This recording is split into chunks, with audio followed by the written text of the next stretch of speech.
There's an intuitive writing challenge that's starting on August 1st, and you're invited to participate. Whether you're a pro or new at writing, it's people who are screenwriters, novelists, poets, songwriters, whatever. You're all invited to participate.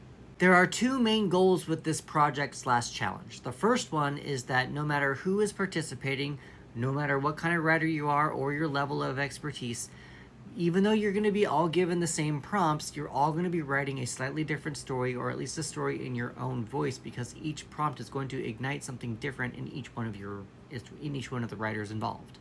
The second is that I'm going to invite you to use this challenge to not write from your traditional creative process. It is allowing you to let the story be the one that wants to be told, and allow you to become the vessel of your creativity. Don't go in with any precognitive ideas or your own writing process.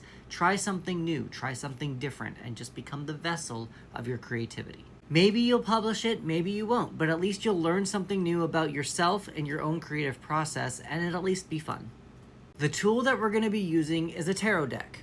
Now, you do not need to buy a tarot deck. I already have them all. I am going to be posting pictures of the cards that I pull, and I will tell you what I see in the cards, and then you get to reply with what you see in the cards. We'll get to that in a minute. I guarantee that if you've never touched a tarot card or seen one, you can still read one. If you need a little bit of help and want a little bit of help, go to my link tree, and if you go to the freebies section, I've got a free tarot prompt sheet that you can use during this challenge. I'm going to encourage you to get a journal, or at least a document, because the cards that we pull, you will probably need to reflect on some of them, and they will probably bring up some more things as the cards start talking to each other. They will probably ignite some new things that you can use for certain characters or scenes or all this kind of stuff. So make sure that you have some kind of a journal to keep your notes, to create a story Bible. My plan is to post the first 3 videos first, just to kind of kickstart us, and then weave into a Monday, Wednesday, Friday format so that you can get more in tune with your intuition and post your findings and your stuff. And I'm going to get to that in a minute. My recommendation to get the most out of this challenge is to ritualize it.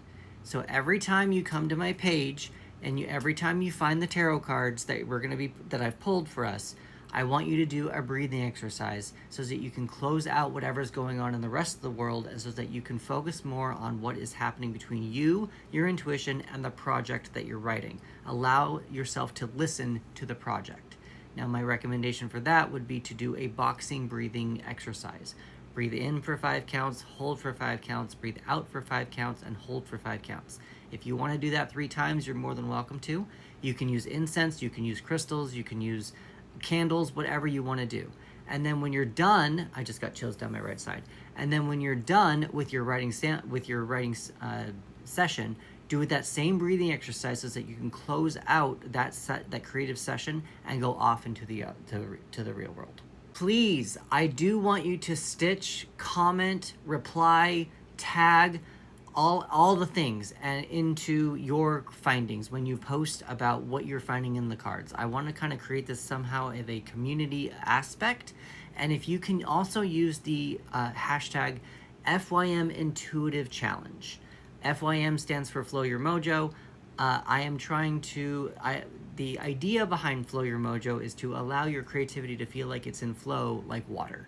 And mojo is like magic, like your own creativity. So flow your mojo. The tarot deck that we're going to be using is the Mermaid Tarot by Lisa Robertson.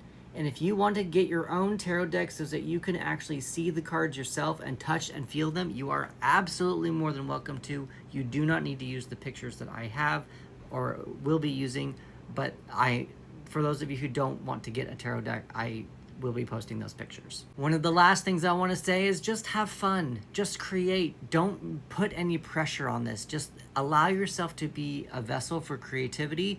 Learn something a little bit more about your creative process. Learn something more about creativity. Try something new and just expand your knowledge. So gather up all of your supplies. Gather up your journals, your candles, your tarot deck if you want to. Go watch some mermaid videos. Go watch some National Geographic Under the Sea videos. Get some candles, whatever it is that you want to do to get more in tune with mermaids. And I will see you on August 1st with the first 3 cards of the Nice to Meet You spread, where we are going to start creating your protagonist. See you there.